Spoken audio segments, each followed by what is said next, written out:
everyone! Magandang tanghali po sa inyong lahat. Ito po si Sasrogando Sasot, ang inyong pinaka-favorite na tagalista ng Noisy. Ayan. Mainit na mainit ngayon ang usapin ng pagkakaaresto ni dating Pangulong Rodrigo Roa Duterte sa alleged na kasong crimes against humanity. Alam niyo na siguro yan, di ba? Pero i-share niyo po ang itong live na ito nang maliwanagan po ang lahat sa mga pangyayari. Sandali lang, lilinisin ko lamang ang aking salamin dahil inaalikabok na. Pasensya na, ganyan talaga mga noise. Yeah. Okay. I-share nyo, i-click share, ayan, sa lahat ng mga taong gustong matuto nang hindi kayo ginagawang mangmang ng gobyerno ni Bongbong Budolero. Okay, i-share nyo na po, ayan. Ano ba, nandito na ba lahat ng noisy? Kung nandito na po ang lahat ng noisy, pakitype po present. Okay, again, magkakaroon tayo ng class attendance. Present na ba lahat ng noisy? Present na ba lahat ng noisy? Oh, kung present ng mga noisy, pakitype po present. Ayan. May matutunan naman kayo. Okay? Yung mga nagsasalita dyan, wala sila alam sa international law. Lalo na yung hey Daria. Okay. Alam mo, eto lang makikinig kayo sa akin. Okay? Ang procedure sa ICC, it's a criminal procedure. Okay? Tanungin nyo kahit sinong lawyer, judge, sasabihin ko sa inyong ito. Mag-agree sila sa akin. Sa kahit anong criminal trial, actually, pabor ito parate sa accused. Yung karapatan ng accused talaga, sinisecure talaga yan. Always remember that. Because no one can be deprived of life, liberty, and property without due process of law. And that applies in the ICC. Ang ICC, it's simple an extension of common criminal law principles sa buong mundo. Okay? So, kasama yan, yung principle na yan, na the rights of the accused will be respected at all times, all throughout the proceedings. Because ang standard ng criminal law ay, anong standard ng criminal law in order for you to be convicted? Ano? Proof beyond reasonable doubt. Hindi lang proof beyond reasonable doubt. Kailangan the entire proceedings has been fair. Okay? Ngayon, merong rules. Okay? May rules of court. O, yung mga lawyers dyan, makinig kayo. Alam nyo ito. Huwag tayong magmaang-maangan. Kahit yung mga din-din dyan na, hindi ko na sabihin, pero may kapitbahay ako na nang molesta siya ng estudyante niya nung 80s. Charot. Anyway, meron niyang rules, di ba may rules of court nga tayo eh. Papaliwanag ko lang kayo sa Pilipinas And this applies to all criminal, in all jurisdictions.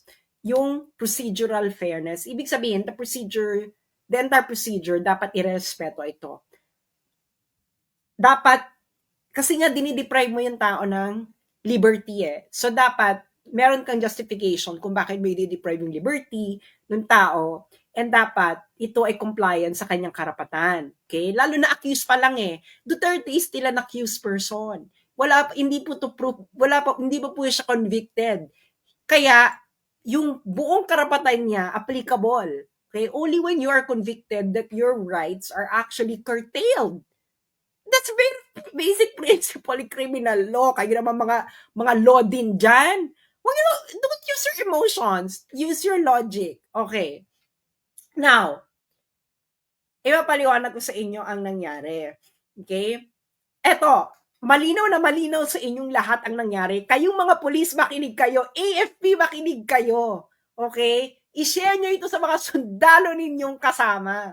Dahil yung commander-in-chief ninyo, inabuso kayo. Hindi sila nag-comply sa arrest proceedings mismo ng ICC. Ikaw, Enrile, makinig ka.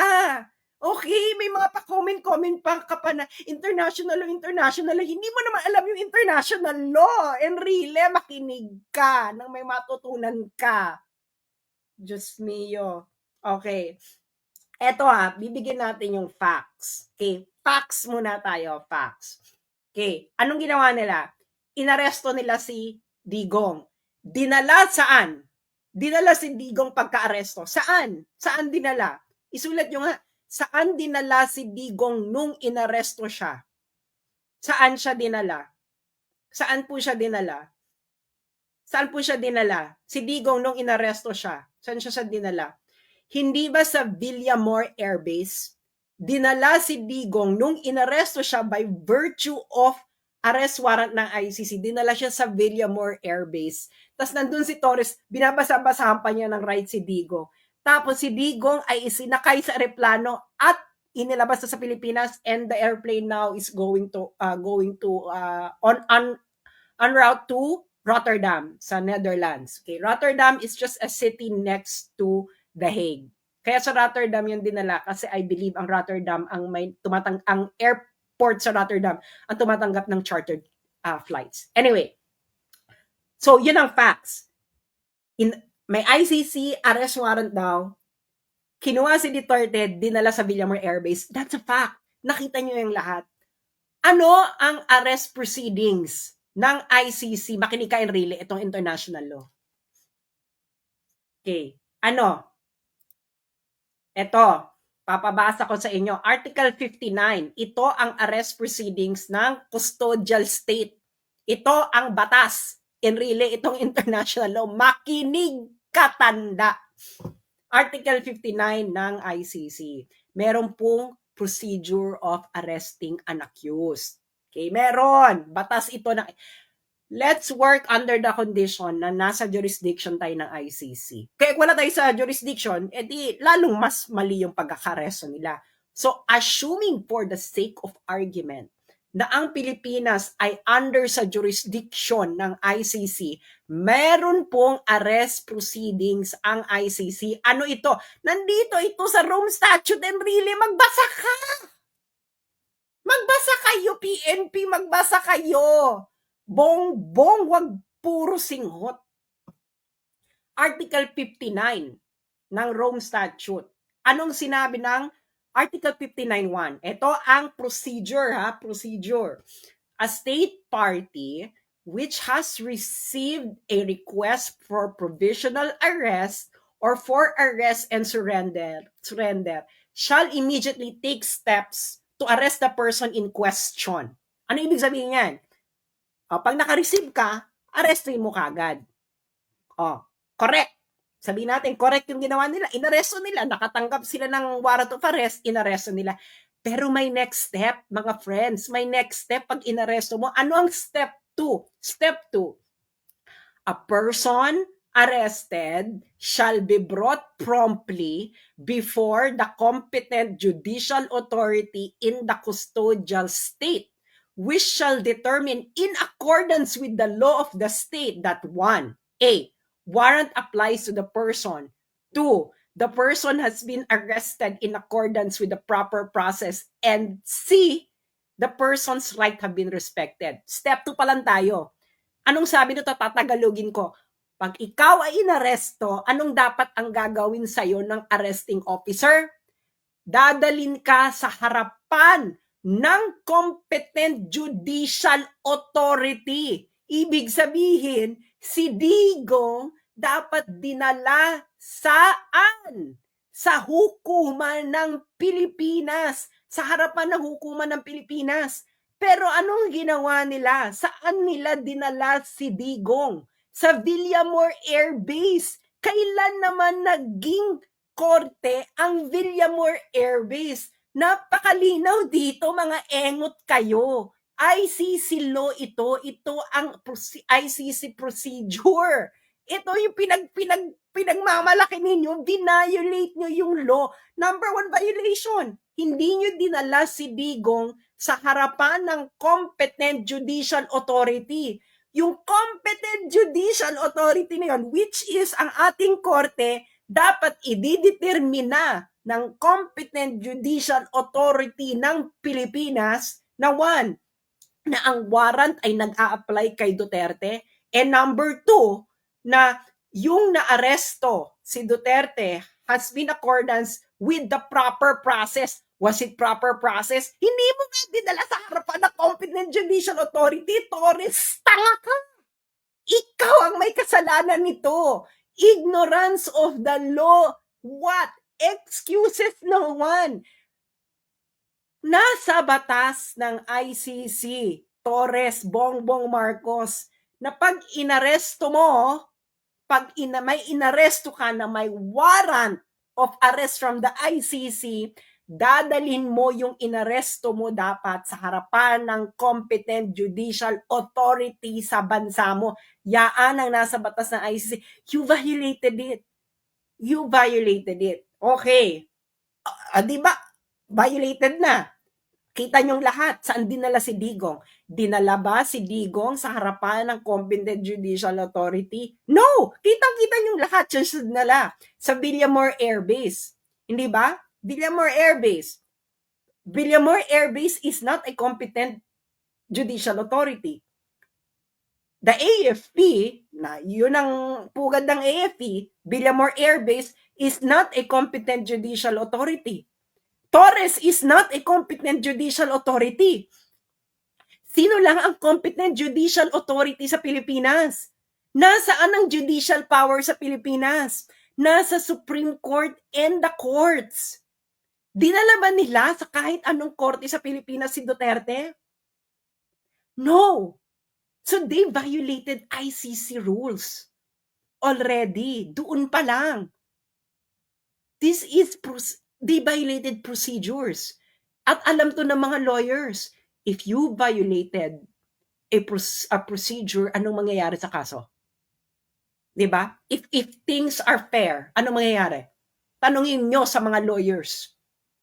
Tanungin ninyo sa mga law din.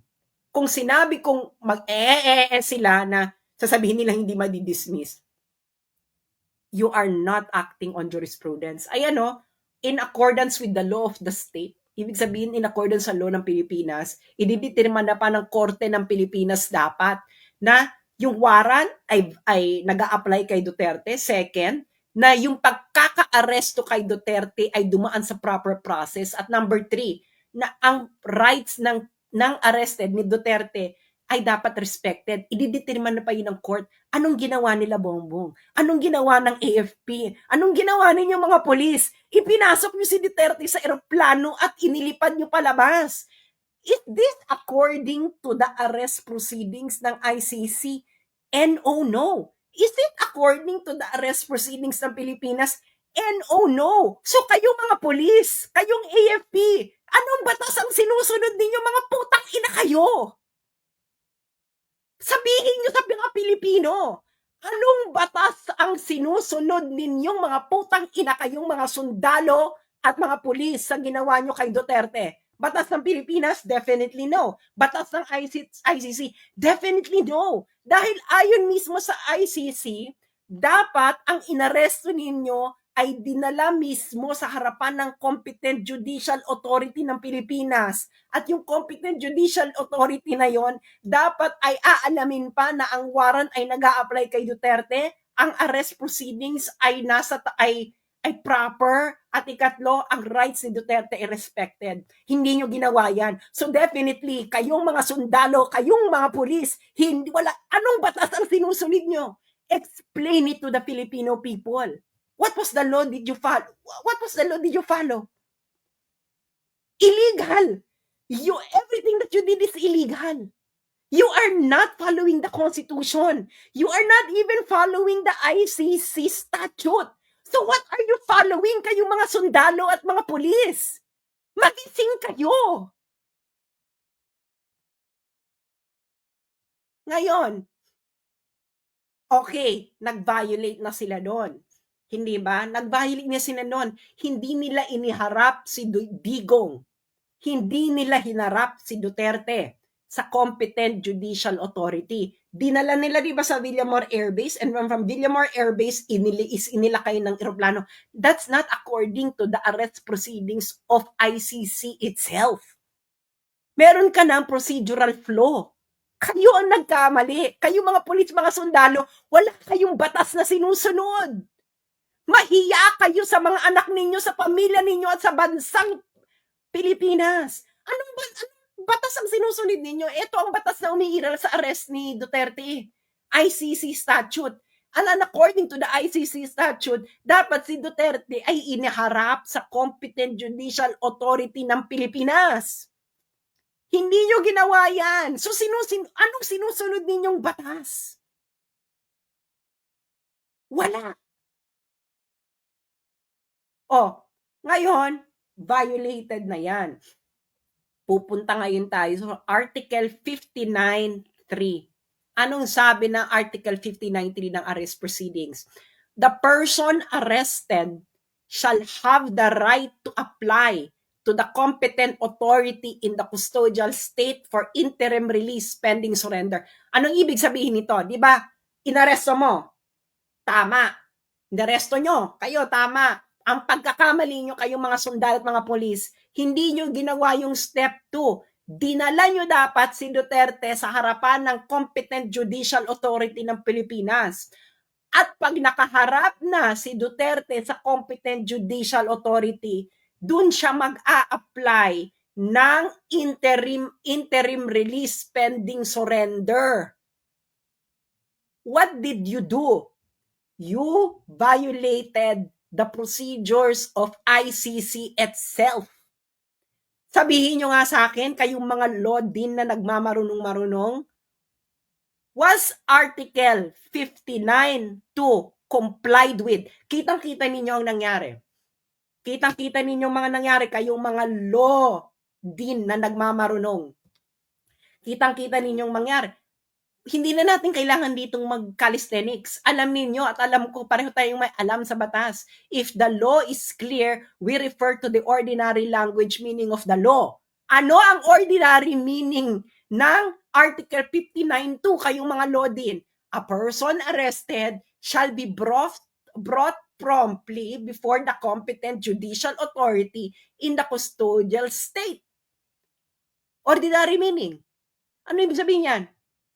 Yung inaresto mo, dapat dadalin mo sa harapan ng competent judicial authority. Ordinary meaning, mga friends. Hindi mo kailangan dito magbale-balentong napakalinaw ng language ng ICC rule. And really makinig ka, this is international law in operation. You didn't comply with this. Sabihin mo nga, and really, did you? Ikaw ang Presidential Legal Advisor, did the BBM administration complied with Article 59.2 of the ICC statute? Malinaw na malinaw sa mata ng mga Pilipino, hindi nyo dinala si Duterte sa harapan ng competent judicial authority ng Pilipinas. Dinala nyo siya sa Villamor Air Base. Villamor Air Base is not a court. Siguro naman malinaw sa ating lahat yan, di ba? Baka naman dito bubudulin pa tayo. Villamor Air Base is not a court. Kayo mga sundalo, is Villamor Air Base a court? Is Villamor Air Base the venue of the competent judicial authority na kung saan dapat dadalhin nyo si Duterte pagka-aresto ninyo? Kung hindi naman kayo tanga. Torres, is Villamor Air Base the venue of competent judicial authority? Anong batas ang sinusunod mo? Pakipaliwanag kasi ito ang batas malinaw. Article 59.2. Tama ka, inaresto mo. Ano dapat ang gagawin mo, Torres, pagka-aresto mo? According to the ICC statute, dadalhin mo dapat si Duterte sa harapan ng competent judicial authority. At pag nasa harapan na ng competent judicial authority si Duterte, yung competent judicial authority, i-assess niya in accordance sa batas ng Pilipinas na 1, na ang warrant ay nag-a-apply kay Duterte. 2, na ang person, si Duterte, ay inaresto in accordance with the proper process. At 3, na ang karapatan ni Duterte ay nirespeto. At habang nandoon sa harapan ng competent judicial authority si Duterte,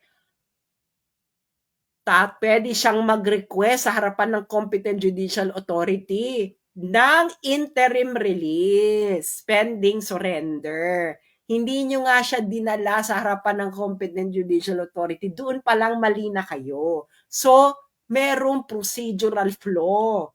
Kayong mga lawyer, kung ang accused, kayong mga lawyer, mga dean, kung may procedural flaw sa pagkakaaresto, kung ang karapatan ng inaaresto ay hindi nirespeto sa kahit anumang proceedings, anong mangyayari sa kaso? If things are fair, yung mga lawyer dyan at din, anong mangyayari? If things are fair, kung ang rules mismo ng ICC ay hindi sinunod, di ba, malinaw dyan, dapat dadalin mo sa harapan ng competent judicial authority si Duterte. Article 59.2. Kayo, napanood nyo lahat. Saan dinala si Duterte? Dinala ba siya sa harapan ng dinala mo ba, Torres, sa harapan ng competent judicial authority si Duterte pagka-aresto mo? Sige nga, sasampahan mo ako live. Tanga ka, Torres. This will be your end. You violated a procedure. Ay, kasampahan ka ng kaso dyan. Hindi mo din hinarap sa competent judicial authority. Malinaw, ordinary meaning ng law. Ordinary meaning ng language lang tayo dahil malinaw ang batas. Ang sabi ng batas, pagka-aresto mo, Torres, brought promptly. Ang sabi pa, brought promptly. Ibig sabihin, pag-aresto mo, hindi ka na pwede magpabanjing-banjing, Torres. Dapat dadalhin mo na kagad si Duterte sa harapan ng competent judicial authority. Ginawa mo ba, General Torres? Kayong mga pulis na nakikinig dito, malinaw ang batas, basahin ninyo. Siguro marunong naman kayo magbasa, kayong mga pulis na nakikinig dito at mga sundalo. Anong sabi ng batas? Pagka-aresto, the person arrested shall be brought promptly before competent judicial authority ng custodial state. Sinong custodial state? Pilipinas. Sinong competent judicial authority ng Pilipinas? Sino? Mga sundalo na loyal sa Constitution. Anong sinasabi ng Constitution kung nasaan ang judicial power ng Pilipinas? Nasa Villamor Air Base ba? Kaya nga, di ba, loyal pa kayo sa Constitution? Ano sinusunod yung batas? Ayan ang batas ng arrest proceedings ng ICC. Yung inaresto ninyo, dadalin mo dapat sa harapan ng competent judicial authority ng Pilipinas. Ginawa nyo? Hindi nyo ginawa. Anong Villamor Air Base? Nasaan ang judicial authority ng Pilipinas according to the Constitution na dapat loyal kayong mga sundalo at pulis? Nasa judiciary. Nasaan ang venue ng judiciary? Nasa Villamor Air Base? Wala. So hindi na kayo loyal sa Constitution. Tama? Kasi kung loyal kayo sa Constitution, dapat sinunod nyo yung batas ng ICC. Hindi ba? Kayo mga pro-ICC. Ito ang mga sinasabi ko sa inyo Hindi nyo alam mga pinagsasabi ninyo.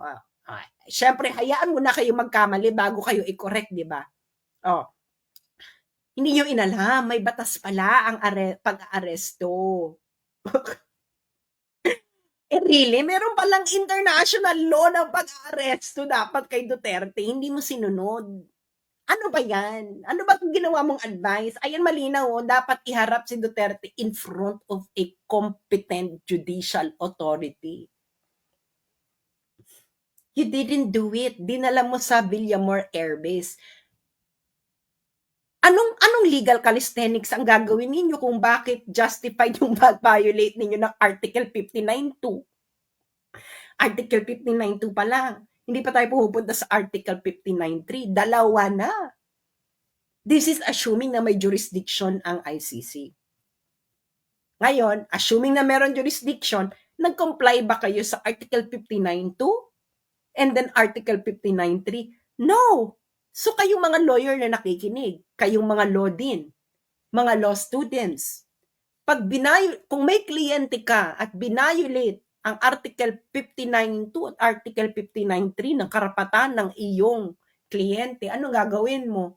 At if all things are fair, kayo mga retired judges, ano ang desisyon?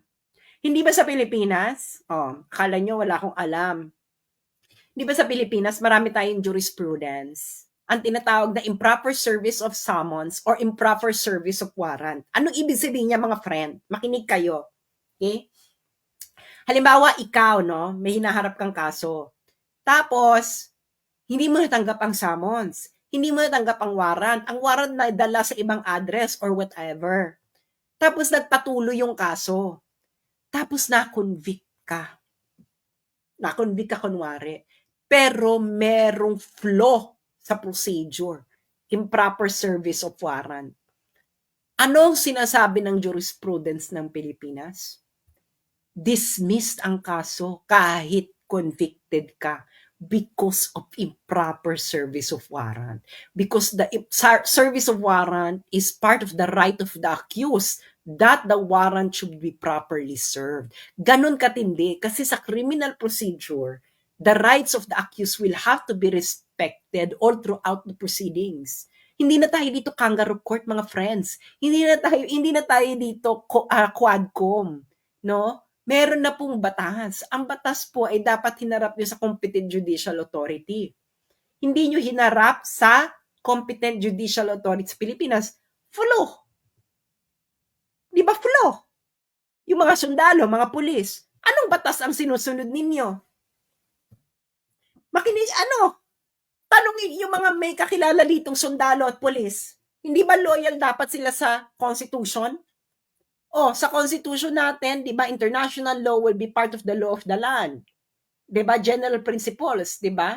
General principles of international law will be part of the law of the land. Kaya nga sinasabi nila, ICC is part of the law of the land, emerald. Di dapat part ito ng law of the land natin, Article 59.2. ICC law ito ng Rome ng arrest proceedings ng ICC. Paano yan, mga sundalo?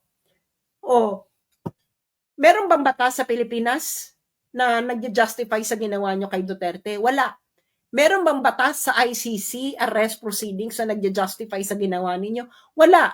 So, hindi batas ang sinusunod ninyo, mga sundalo at pulis. Anong sinusunod ninyo?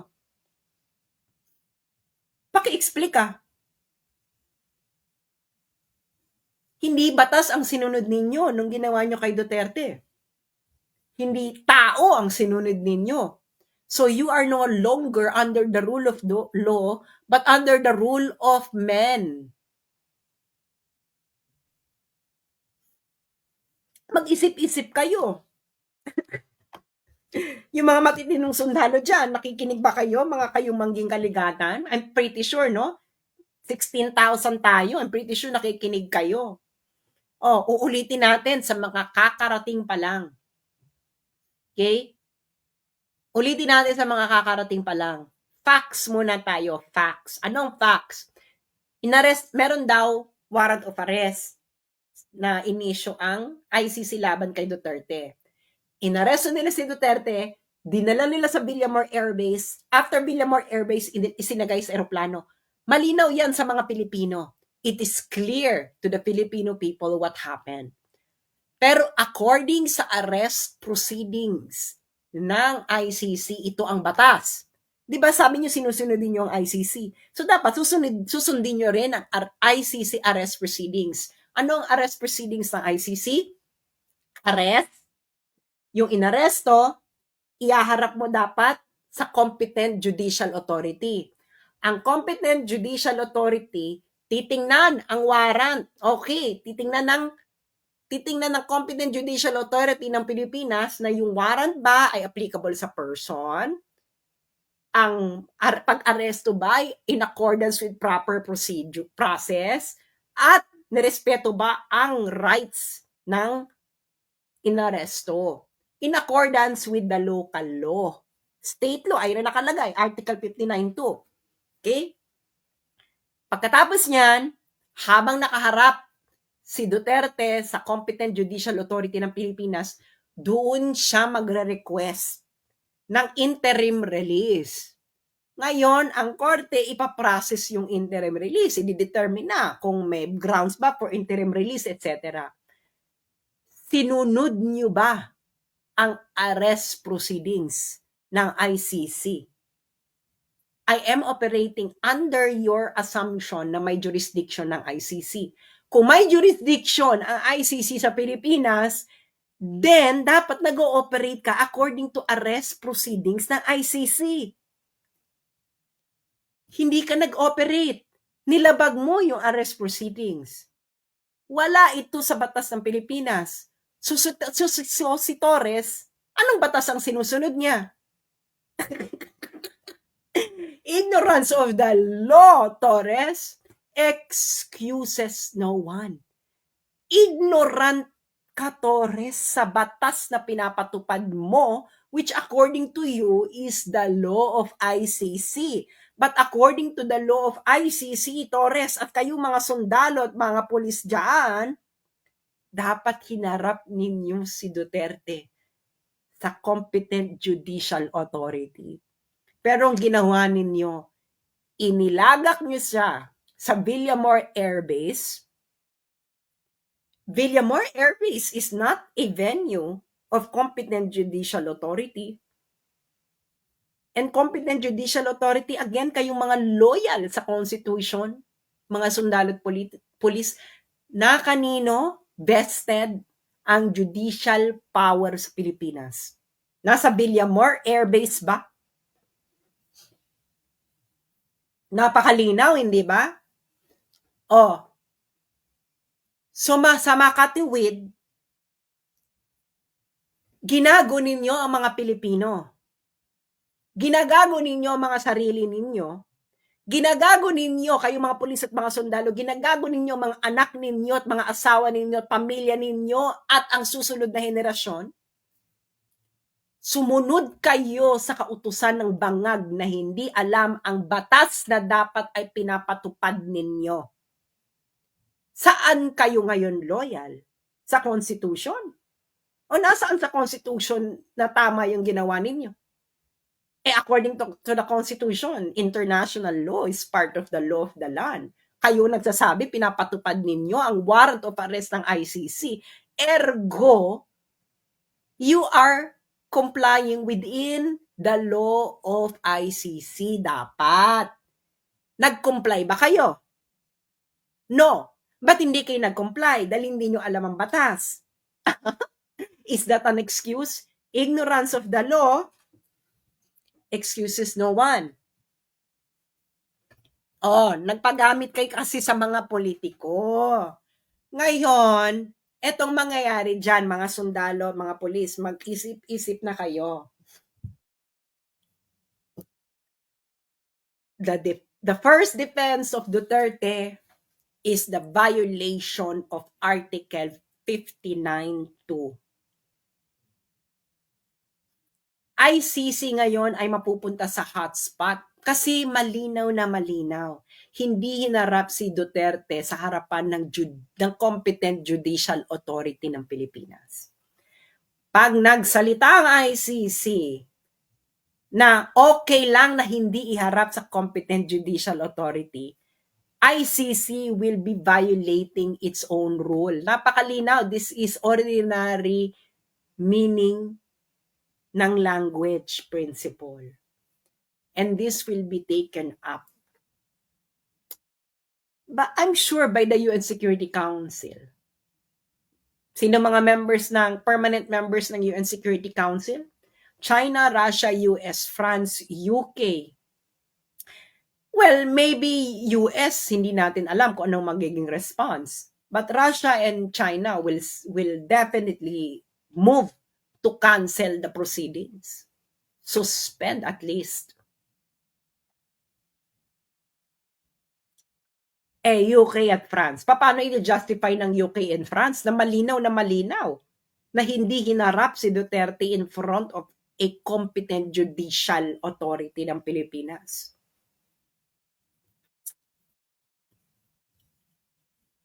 Ano? Sige nga, anong legal calisthenics ang gagawin ninyo? Article 59.2, pagka-aresto, dapat ihaharap sa competent judicial authority. Hinarap nyo ba sa competent judicial authority ng Pilipinas? No. Kitang-kita ito lahat ng Pilipino. Ay, nako. Digong, yung mga nandun sa The Hague kay Digong, you're going to be free there because your rights were not respected by the custodial state. You will. When you come back to the Philippines, take maybe airline associated with Russia or with China. Tapos dumuan ka dun sa safe na ruta. And then when you come back, finish what you started, Digong. Yung mga sundalo dyan at mga pulis, anong batas ang sinunod ninyo? Paki-justify sa Pilipino. According to the ICC statute, Article 59.2, pagka-aresto, iyaharap nyo dapat sa competent judicial authority yung inaresto ninyo.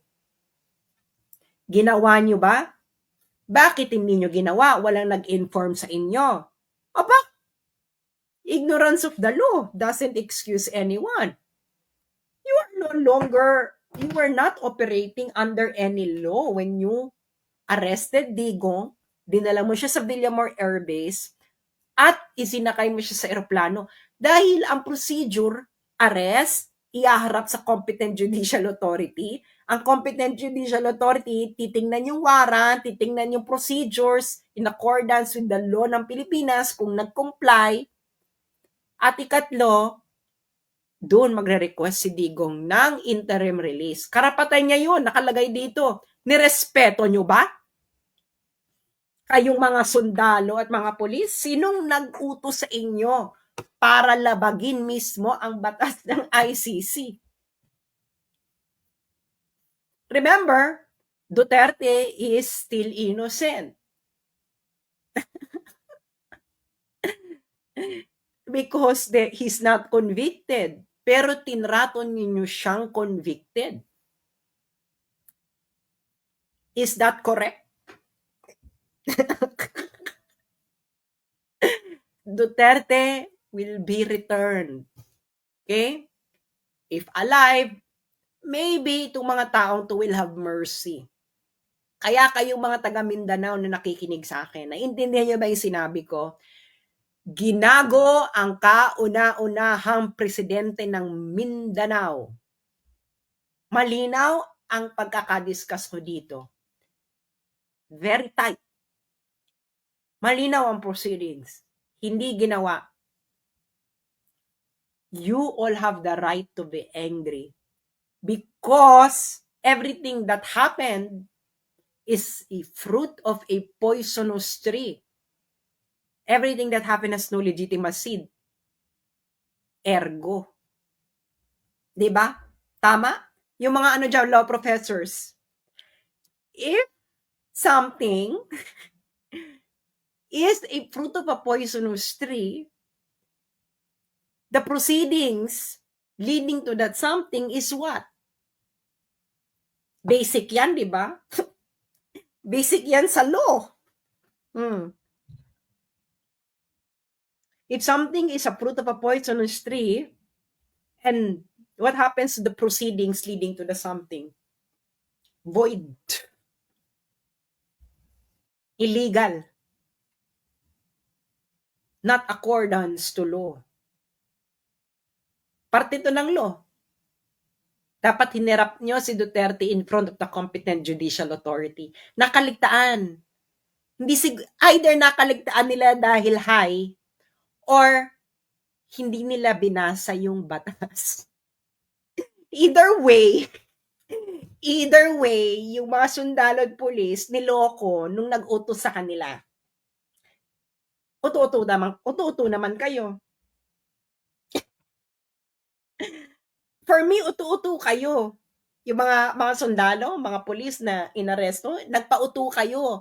Either nagpauto kayo sa bangag or nagpauto kayo sa walang alam sa batas sa ICC.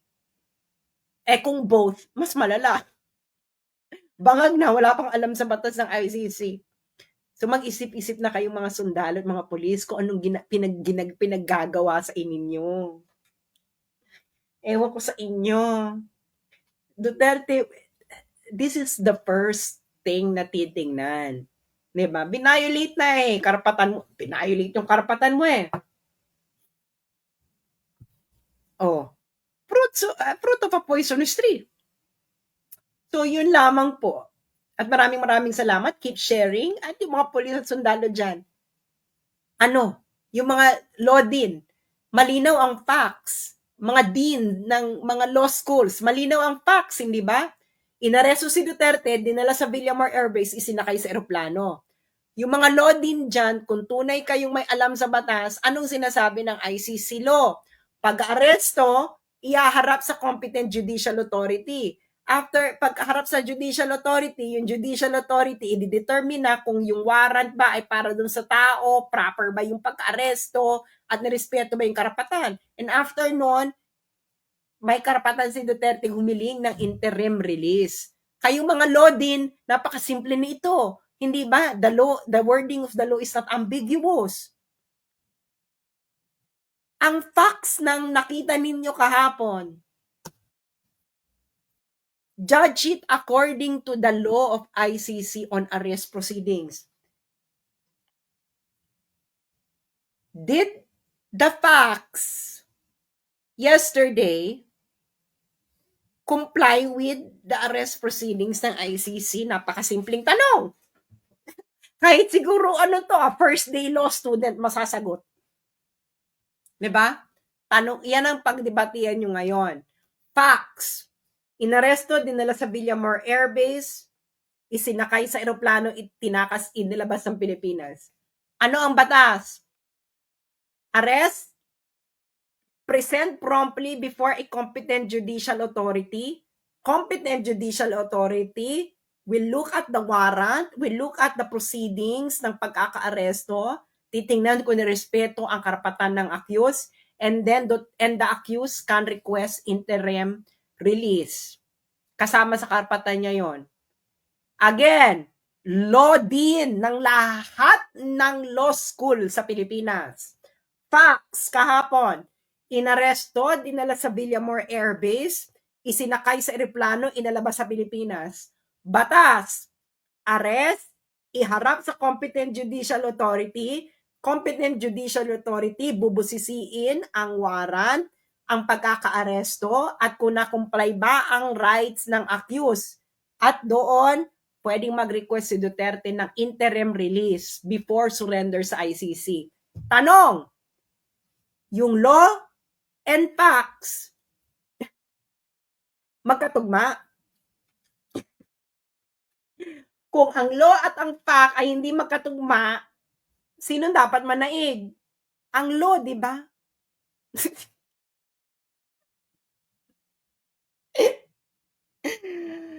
Tangina. Tama ako? O mali? Kung mali ako, dapat matinding legal calisthenics ito. Malino yung batas. Ulitin natin, mga law din, mga law students. Facts. Inaresto, dinala sa Villamor Air Base, isinakay ng eroplano, ipinuslit ng Pilipinas. Batas. Dapat inaresto, pagka-aresto, ipipresenta sa harapan ng competent judicial authority. Competent judicial authority, titingnan ang warrant, titingnan kung ang pagkaka-aresto ay nagko-comply ba ito sa batas ng Pilipinas at kung ang rights ng accused ay sinunod. At doon kasama ang karapatan ni Duterte humiling ng interim release bago siya isurrender. Tanong again, ulit-ulitin natin para pumasok sa kokote ninyo. Yung batas ba at yung facts kahapon ay magkatugma? Ay, Diyos ko, kahit siguro grade 5 ang natapos, masasagot ang tanong ko. Maraming salamat po sa inyong lahat. At kung gusto nyo hindi maging engot, at yung mga kasamahan nyo hindi mag-engot, i-share nyo ito. Maraming salamat pong muli at mabuhay ang mga totoong nagmamahal sa bayan natin.